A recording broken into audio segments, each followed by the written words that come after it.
Hey, this is Bryce Harper, and welcome to the Philly Show. Hi, everybody. Ruben Amaro Jr., Jim Salisbury, Todd Zolecki, brought to you by the Foul Territory Network. It's Monday, November 25th, 2024. We have Luke Murton on the show today. Luke Murton is the new Phillies player development director. Some people call that guy the farm director. You can call him whatever you want, but Luke has been promoted. He was the hitting director for the last couple of years for the Phillies.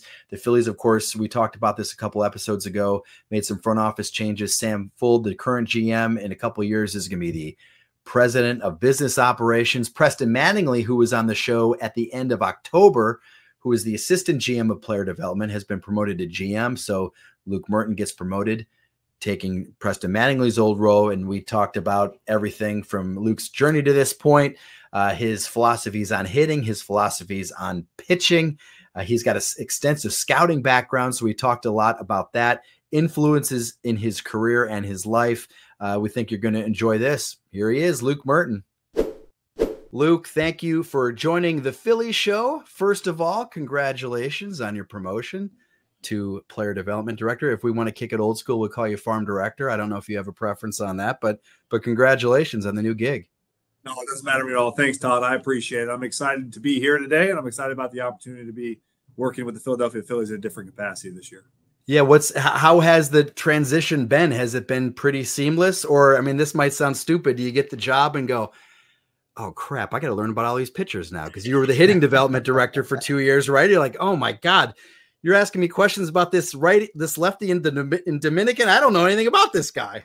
Yeah, that's definitely gonna be a process. I'm learning the pitchers as we go. I mean, obviously, like, there's pitchers I've seen in the past over the years and have seen around the weight room and stuff like that. But it's exciting. It's the hitters obviously I hopefully know with the back of my hand. But right now we're at a high performance camp down here where it's ending tomorrow, heading into the dead period. So I've been down here. It's been pretty seamless, honestly. Like, there's been obviously different responsibilities, but still been down there working with some of the hitters and spending time with them and, continuing to work on their development this offseason. Can you tell us a little bit about your journey to the Phillies, Luke? I know you've done some scouting. You with the Red Sox in player development. You came over as a hitting, specialist, director of hitting with the Phillies. Played at Georgia Tech, correct? Yep. Yeah. So played at Georgia Tech. I was a draft eligible sophomore. I got drafted 3 times. I kept going back to school. They were not offering me a lot of money, so I felt like my education was what I really needed to do. My last year, I got drafted by the Yankees. I played up to AAA. I got done playing. I wanted to coach. I wanted to coach in college. That's where I kind of felt like my fit was. I went and did that for a short time and then got offered the opportunity with the Red Sox and did that. And as I was coaching, Tim Hires, the new hitting coach now with the Atlanta Braves, said, "Have you ever thought about scouting?" And I'm like, I must be really bad at my job right now if you're asking about scouting. But he was somebody I respected and trusted. And, I was like, hey, I'll look into scouting. I really honestly didn't have much interest in doing scouting. I did it. I got hooked on with the Giants. John Barr with the Giants hired me. I was the area scout there for 3 years. And honestly, it was really, really fun. I really enjoyed it. I took to it. It was something that I learned a ton. I had a great group of people around me and I had the opportunity to learn and grow. And then AJ probably with the Padres gave me an opportunity to come over and do scouting in a lot of different capacities, amateur and pro. And, was I got to see the in and outs of an organization. I really was over there for 4 years and got a chance to really grow and develop and continue to improve.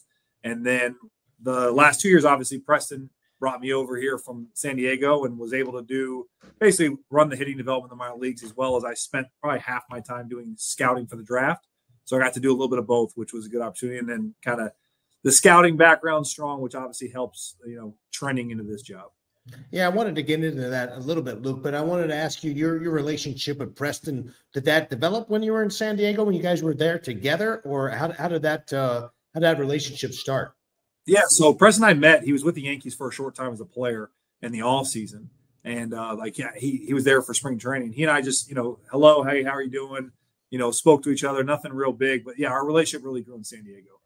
We spent a lot of time together. We worked on a lot of different things together.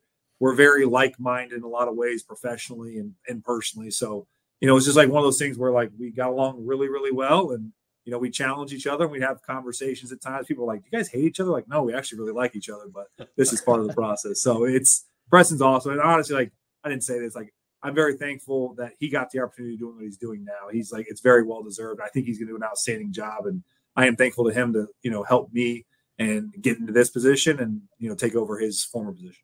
Yeah. So I wanted to get into a little bit. Obviously, you have the hitting background as a coach. You went into the scouting side of this. Tell me how it was with the Phillies when you were actually doing the scouting stuff. What was it like in the room? Were you in the draft room? Were you advising? Were you talking through some things? How did it work with your relationship with Barber, I guess, as you moved through that process? I'm really interested in hearing about that. Yeah, so I basically had a report to Brian Barber and Preston Mattingly. I had a dual report. Barber's been outstanding. I mean, he's been, I think like you look at this organization in general is like with Dave Dombrowski, guys like Preston Mattingly and Brian Barber. It's like there's hard to find that quality of people that like I professionally respect, personally respect, and I'm excited to work for. But Barber specifically has been outstanding, very supportive of everything, and Preston and him worked very well together. But essentially, like I would do the scouting like I've done in the past, in the sense of I focused more on hitters, obviously, than I did even in San Diego. San Diego was still hitter driven. I did pitchers, but I did much more hitters here. But basically, we do the whole process. We do the summer process, see the players at different events, and kind of help identify them along with the other scouts. And then in the spring, I'd go out a little bit in spring training. I'd probably go out. Last year, the cycle was I'd be here during the week, and then I'd go out on the weekends, watch players. And then once spring training ended, I basically went to scout for the months of April and May for those 2 months, and then would kind of hop back into player development for a little bit. And then in prep for the draft, would go to the draft room and be a part of that process, and then do the draft and hop back out to see amateur players for next year's drafts, as well as going to see the affiliate guys. Wow, that's a pretty holistic look and approach of things, which is kind of cool. I mean, and there's a lot of siloing that used to go on or did go on for a long, long time as far as the draft is concerned. Like when you were in those draft rooms, were you did you feel comfortable like giving your opinion? I know scouts get very territorial, right, about certain players and things like that. How did that dynamic work for you? I would say one of my positive attributes of myself and negative attributes is I'm willing to give my opinion. I think at the end of the day, we spend a lot of time going out, scouts in general. Like we spend a lot of time going out and watching players, and our job is to give our opinions and what we like and don't like about players to help basically equip Brian Barber and the staff to make the right pick. So, I mean, I honestly, like having spent time in the draft room in San Diego and been around it for a while, I was the group, first of all, was Brian Barber, his culture, all the other scouts was a very open, receptive group. So when I was a scout, I felt like one of the scouts. When I was working in PD, I felt like one of the PD workers. I was able to kind of go back and forth pretty seamlessly and felt very comfortable in both avenues. That's awesome. That's great stuff. Luke, when you were scouting amateur players, what player did you love to find, or what players did you gravitate towards? Is it guys that can put the bat on the ball that you think are going to get stronger down the road and project? Is it, high ceiling guys, raw guys that you could just maybe dream on a little bit? What'd you love? I love good ones, hopefully, right? But besides that, I think at the end of the day, like on the amateur scope, a lot of times you're looking for players with skills, right? I think like the one thing is like Ruben mentioned, I had a holistic view of what was going on, and you realize like, hey, what can we develop and what can't we develop? And it's like one thing I have a pretty good feel for is like that everybody does is, what players are going to do from 18 to 24? They're going to get bigger and stronger. Mm-hmm. And the idea is like, let's find guys with skills. Let's find guys that can control the zone, and then guys that are going to add physicality and weight and strength as they go. And that's ideal, right? I don't think you always are able to do that. But essentially it's like, hey, what do we know guys are going to get better at, and what's harder to improve? And it's the old question, hey, can you help guys hit the ball more? Can you help them hit it harder? Or can you help them swing at the right pitches? They're all very hard to do. But also, like one thing we're able to do in the scouting, and like nowadays, is getting to know the players at a different level. So you start to get to know these guys. You talk to them. The scouts do a great job of getting to know the makeup of the players, who they are, and all this goes into play. And the idea is like, what person with what skill set do we think we can help improve and develop the most, and hopefully go get that type of player.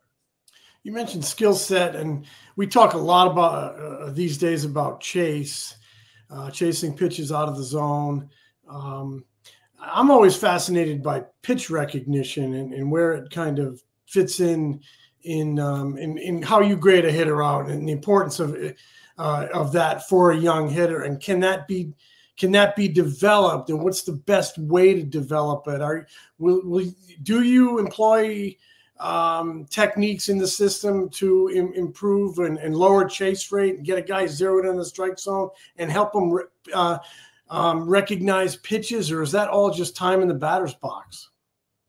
You know, as a coach, like, our job is to do everything we possibly can from a player development perspective to exhaust all options to improve any player in any way that we possibly can, right? So it's like, from a pitch recognition specific standpoint, a chase, like all of us as people and as players, we're predisposed to certain things. We're better at some things than others. We're worse at some things than others. And that's the same thing for players.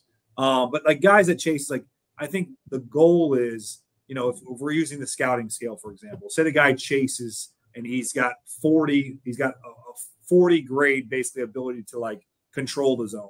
I think as a player development, our goal is, can we get that to 45? I think like when you put yourself in a situation where it's like, we're going to take this 40 to a 60, it just doesn't happen very often. We're trying to marginally improve every player. The idea is like, hopefully you're taking profiles that are more fitting to what you think you can develop. But again, like, a guy that chases is probably always going to chase.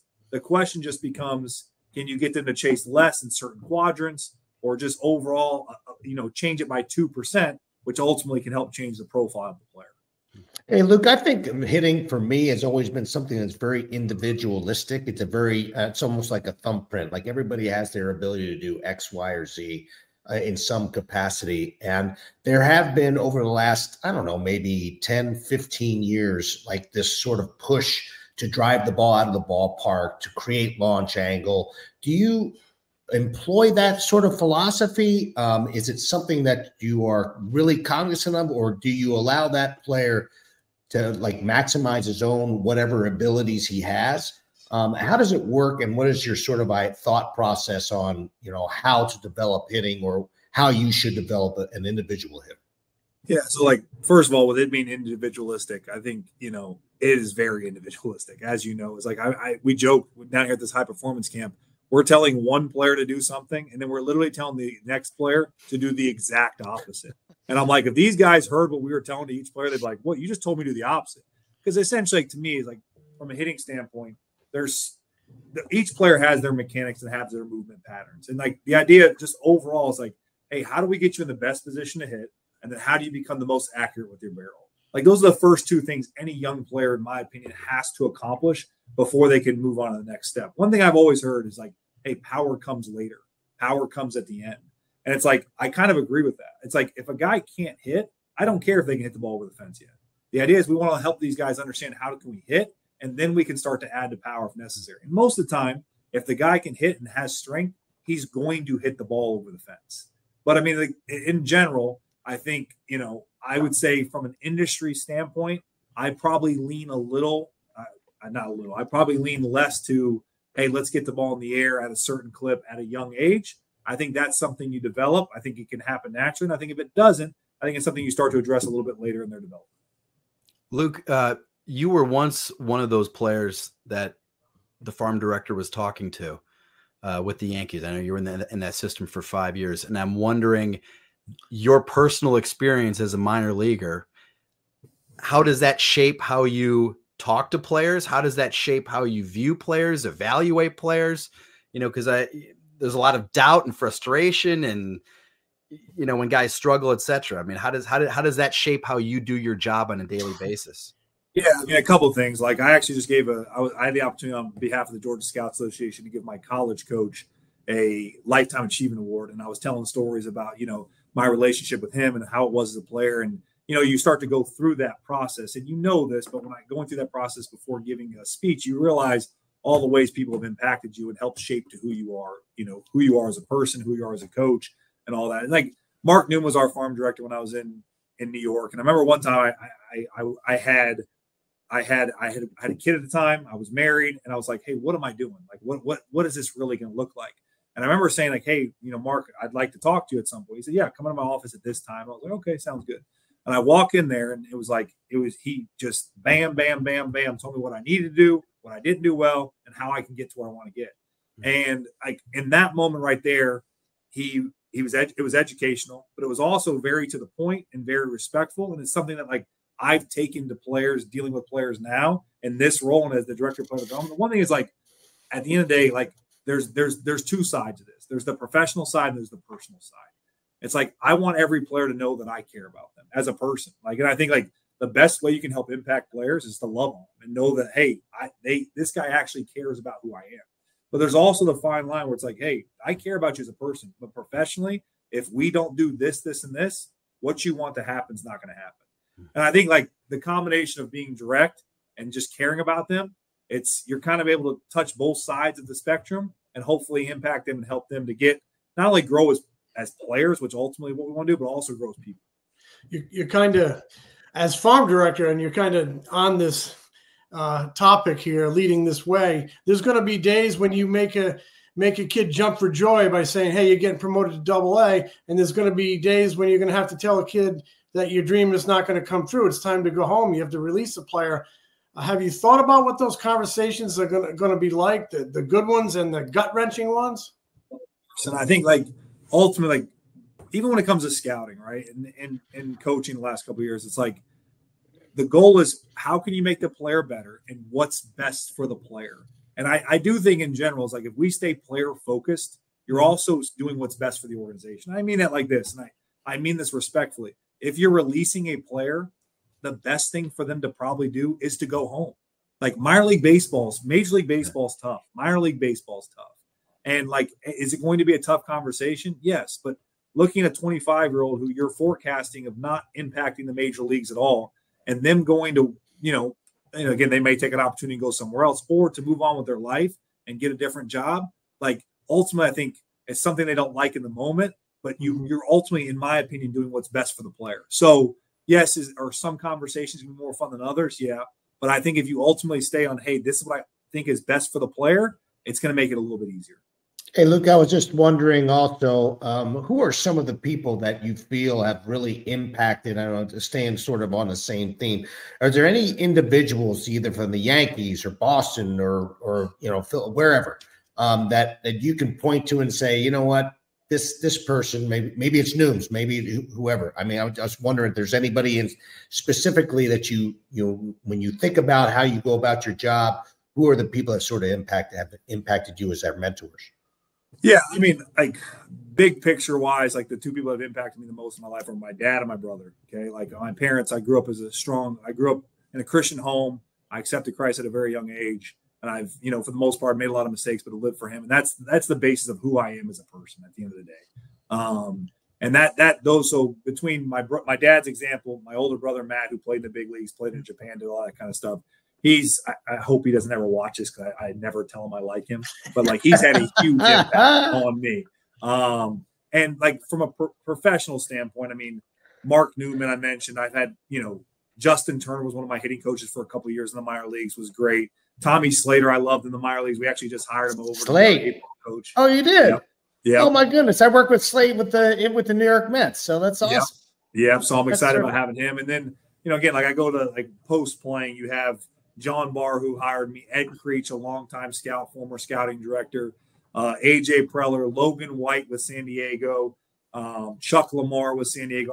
I've been like, you look at, where you're at, and like to get to where you're at, I've been blessed to be around a lot of smart people who also cared about developing me. I know, and I just had to learn when to shut up and listen versus talk, but I've had a lot of people that have helped really impact my life and my career as a professional. There's some awesome names, man. I know a lot of those folks, and that's really cool. It's a great group. So Chuck Lamar worked in Philadelphia in the same role you're in now. And somebody once told me about Chuck that he was great at knowing when a guy was ready to go to the next level, knowing when to move a guy. As director of player development now, how big of a challenge is that for you, and what markers, will you be looking for when it's time to send a hitter or even a pitcher? Yeah, so I think in general, like you look at players, like they go to the big leagues, right? I think the first thing they have to do is learn how to survive, and then you learn how to thrive, right? That's typically how it goes. Very few guys go to the big leagues and thrive right away, and those guys are the special ones. So you look at each level. Like I take Aidan Miller, for example, last year. He dominates the Florida State League. He goes up to Jersey. He struggles a little bit early, and it's like then all of a sudden it clicks. He figures it out, and he's off to the races. I think just ultimately you can see performance obviously is a big dictator on whether they should be promoted or not. But then also, like, within that performance, there's more than just the numbers. How's the player preparing? How's his makeup? You know, the hitting coach, the pitching coach. Hey, what's going on between his starts? You get a lot more information. But I think, like, performance, honestly, is one of the biggest indicators. And then, you know, you look at, like, what's the goal? What are they trying to accomplish? Are we working on a new pitch?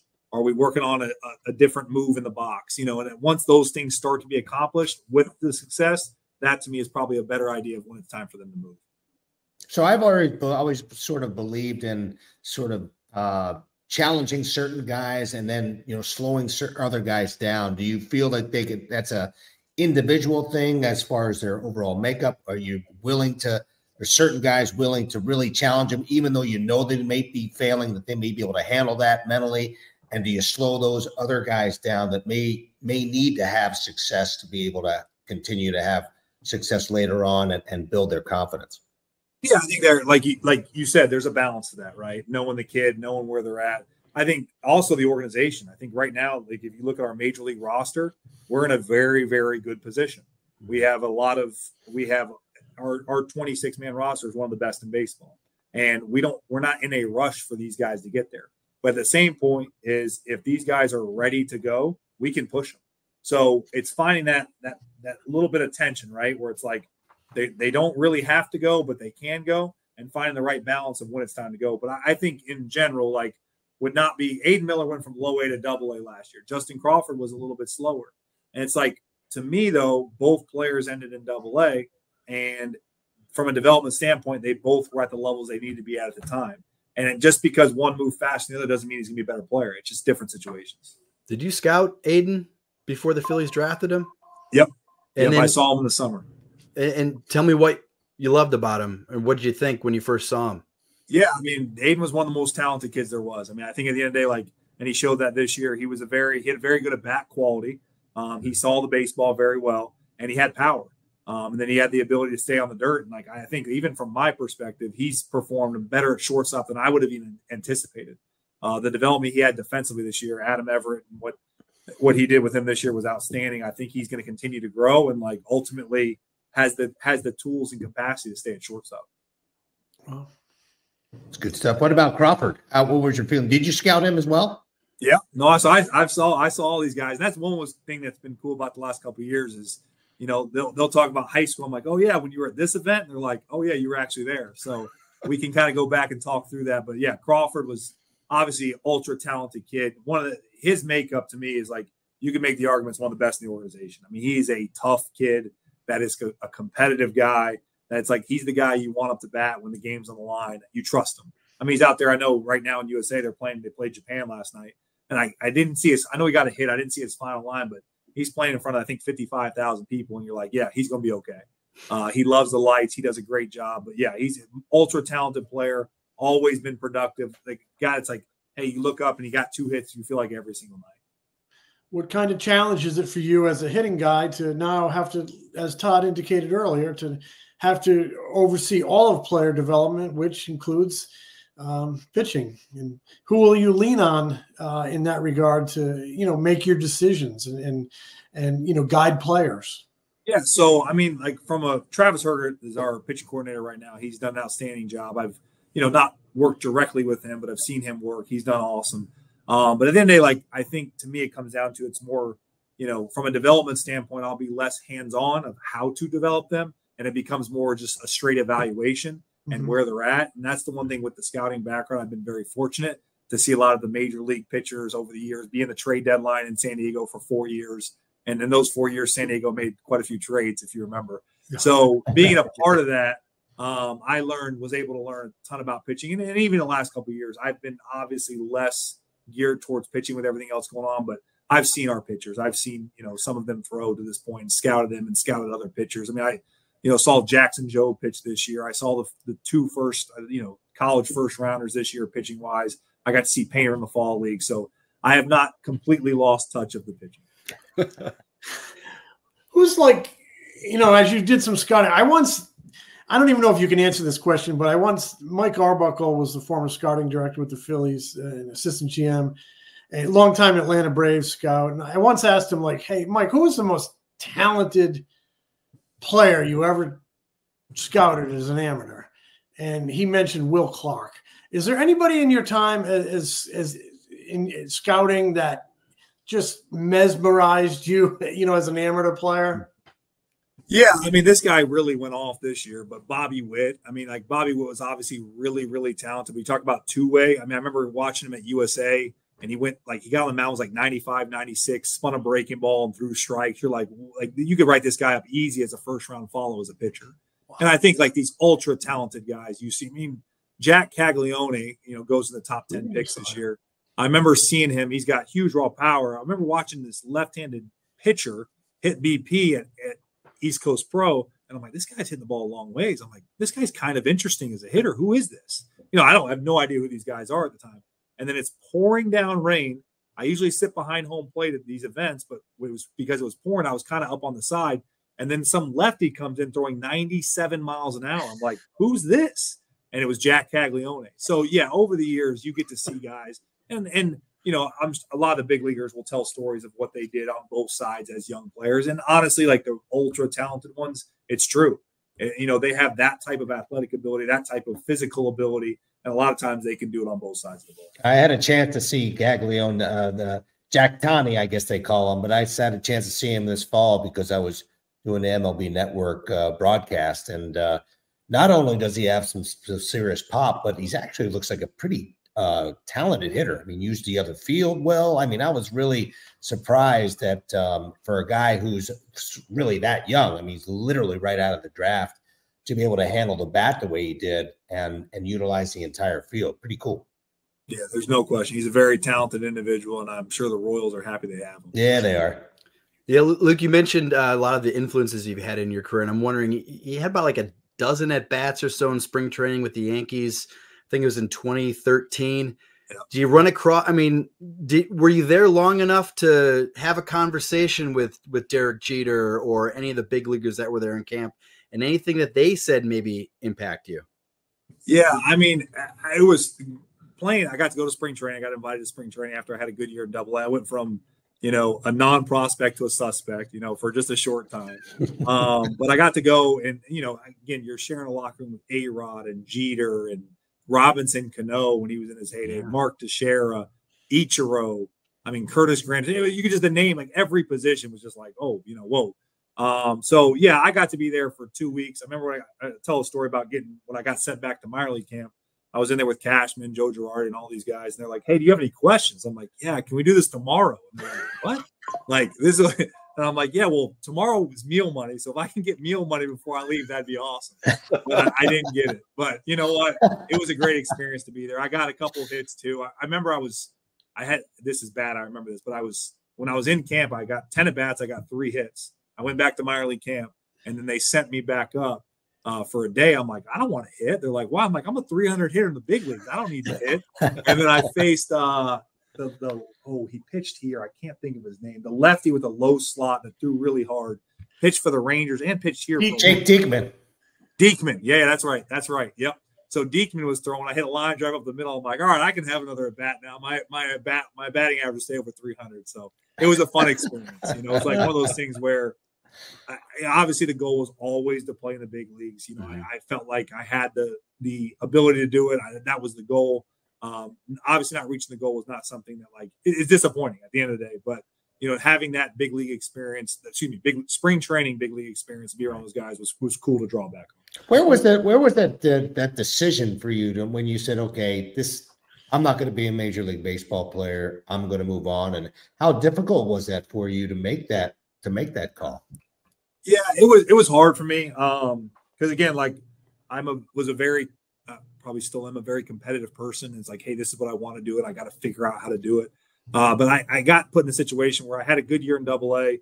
In Triple-A, I went and I wasn't really playing as much. And I got married a little bit younger, had a kid, and I felt like, hey, what am I doing for them? Minor leagues has changed a lot since then, as far as how much money guys are making. So I felt like it was time for me to go do something else. And, it ended up being, at the end of the day, my goal was to support my family and love my wife and love my kids. And I felt like at that time was what I needed to do. So I have zero regrets from doing it. So when your last year in pro ball was 2014, you played some indie ball.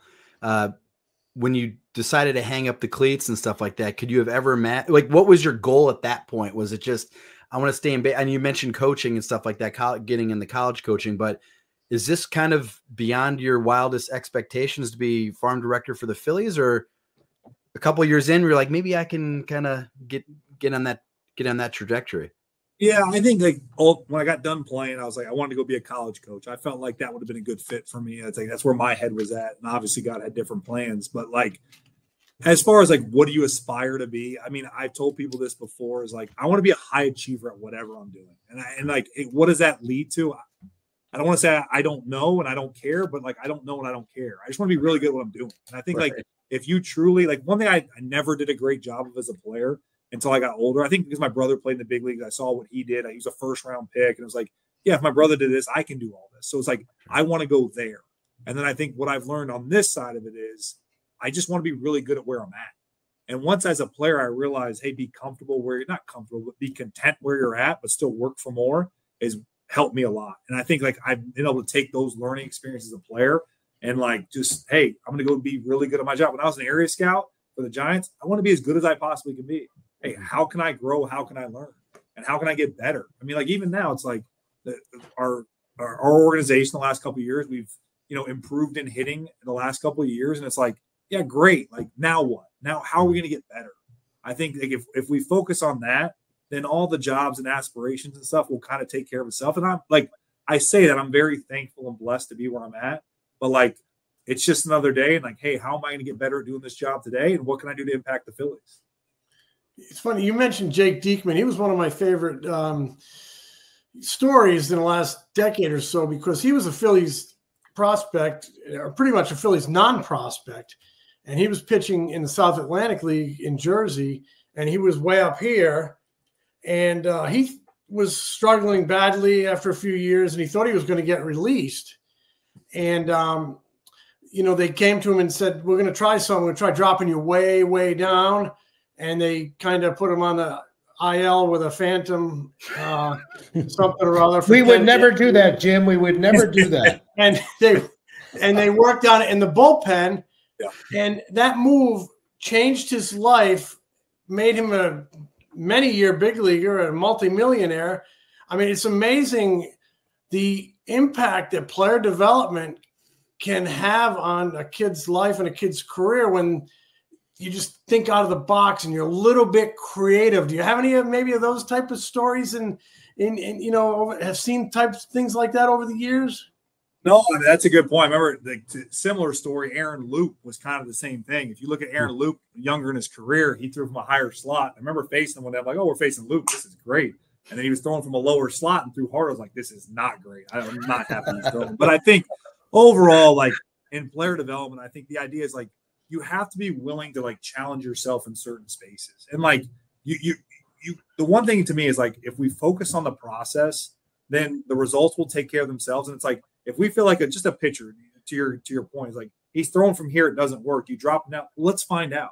I think so many times people are afraid to make mistakes that they're like sometimes don't put themselves in position to have success. And I think ultimately having those conversations with the players and just, hey man, here's what we're doing and here's why we're doing it. Like if you can give players like a reason to why you're doing something, 99% of the time they're open to doing it. So I'm completely open to doing that stuff. You think about guys like, again, I don't know this story as well, but it's like Mario Rivera was always really good. And then he threw the cutter and he was really, really good. Right. So it's a matter of like, hey, are we willing to do different things to push ourselves to be as good as we possibly can be? And I think as coaches and as a player development group, I think the idea is like, does it make the player better and how can we make the player better? And I would use this as an example for like creativity. I remember Chuck Lamar said this to me a couple of years ago. He said, hey, everybody wants to think outside the box. Well, stuff's inside the box for a reason because it stood the test of time, right? And it's like, yeah, that makes sense. But even within that, 85, 90% of what you're doing is inside the box. Then that 10, 15%, to your point, is that creative side to let's see what we can do with something else. So let me. I would be remiss. I would be mad at myself if I didn't ask this question because there's over the last several years, there's also been this push to create velocity and create spin when you're on the mound, and it has led, in my opinion, to a host of things. One of them being injury, for one. But I was just kind of curious as your, overall philosophy on that. I know guys are bigger and stronger and they create, more arm speed and that kind of stuff. Where are you at as far as pitching as opposed to throwing, and how, how to continue to develop pitchers, what I feel is the right way, and to develop starters, which has not been happening. You're not, in this day and age, 4 or 5 innings is something that's, that's extolled right now. And I'm sort of old school when it comes to that kind of stuff. Yeah, no, for sure. I mean, you look at it, even the big leagues, like if a guy throws 5 innings, it's a big deal now as a starter. I mean, I think our current team with Philadelphia is a little bit different with, Nolan, Wheeler, and these guys. We're in a little different world, which again, like I think that's part of why we have so much success at the big league level, because we have those horse type arms that can throw.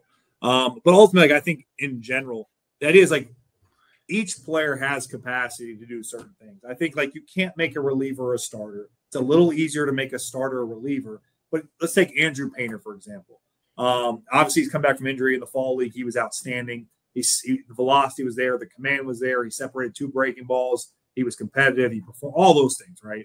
And he's, not only a great talent, he's a great kid, being around him a little bit the last couple of years. But I think starting pitching-wise, like if we're chasing velocity, stuff matters, right? You look at to me, like I look at pitching in 4 ways. You have velocity, which we talk a lot about, in just in general in the industry. You have deception, okay? You have their operation, their ability to repeat over and over, and then you have command, right? It's like those 4 things are like that's what helps create success from a pitcher. And I think in general, as an industry, that we can do and I think they do a good job here of balancing stuff and command, right? It's like if your command's not good enough, the stuff's got to increase. If your stuff's not good enough, the command's got to increase. And I think that's where, like, from a scouting lens, and obviously you've had a lot of experience with that. It's like you look at what does this player have to do to be a big leaguer. It's like you watch a guy in the minor leagues. He's throwing 90-93. The slider's just okay. He throws pretty good strikes. It's like he probably needs maybe a little bit more intent to get to where he needs to get. Versus you got a guy like that, can back off the stuff a little bit to pitch a little bit more. I think there's obviously time and place for that. I think in general, though, like I'll speak to the industry, not the Phillies necessarily.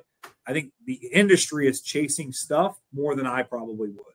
I think there's a fine balance between the two. And I think we've tiered a little bit more to the stuff, but saying that I still do think stuff obviously is really important. If you watch the games at 7:00, these guys have stuff.